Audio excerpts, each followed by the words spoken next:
The first pathway is called discipline. Discipline. So this is when you use the body, when you train the body to do what you want it to do. If you want to get good at something, you have to practice. It doesn't matter what it is that you do. Everybody who's really a master, who's really good at things, goes to practice. Whether it's playing basketball or playing, bridge or anything that you do, you practice.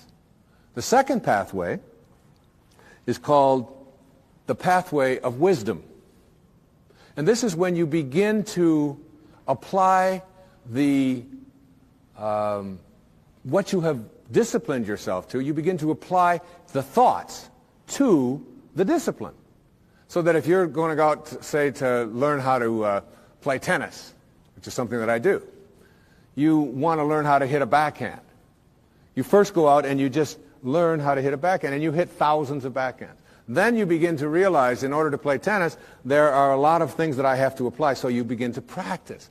And you practice the swing, and you practice how you hold your racket, and you practice overheads, and you practice drop shots, and you practice serving, and you learn all of the rules of the game and how to get your opponent out of position, and so on. You apply the intellect. And this is what we mean by education. When we send our children to school, what we are really saying to them is, get some discipline and use your head. And use your head. And so we want them to be disciplined. We want them to use their head, get their grades, and get through. And this is basically what we mean by education. By formal education, it is someone who is disciplined and has used their head. But it has very little to do with mastery. Mastery is that highest level.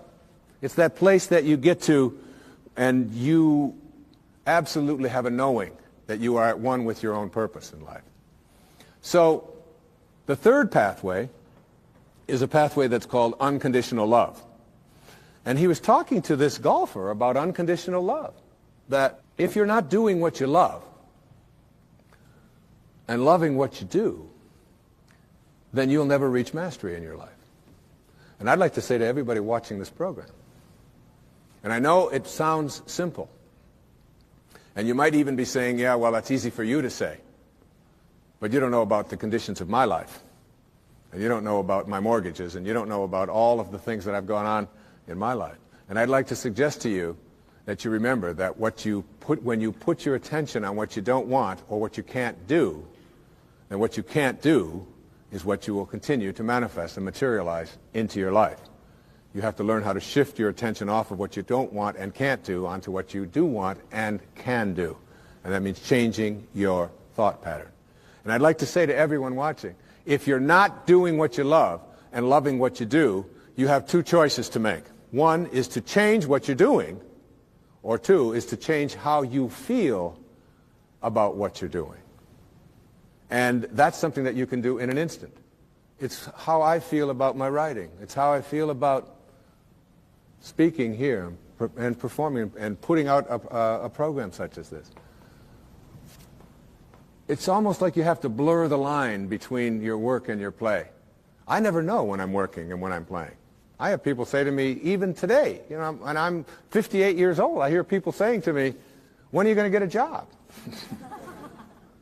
Because I don't really know when I'm working and when I'm playing. It's all been blurred. There is this wonderful love.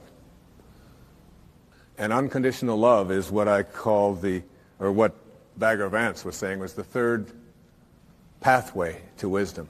You've got to do what you love and love what you do. Because ego is the world of the material and the world of what is mine. Spirit is the world of unconditional love. Pierre Teilhard of Chardin, one of the people I wrote about and speak about, said that the glue that holds it all together is love.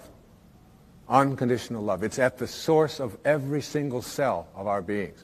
And when we are living from that, we move ourselves into a higher place wherein we can begin to become manifestors, become those who can literally create what it is that we feel is missing in our lives.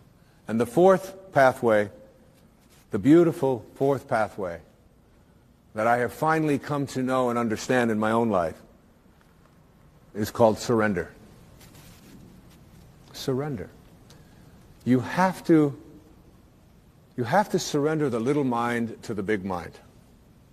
You have to, as they say in the recovery movement, anybody who's ever recovered from addictions, and today I am a camel, and a camel is an animal who starts every day out on his knees, and he ends every day on his knees, and he can go 24 hours without a drink.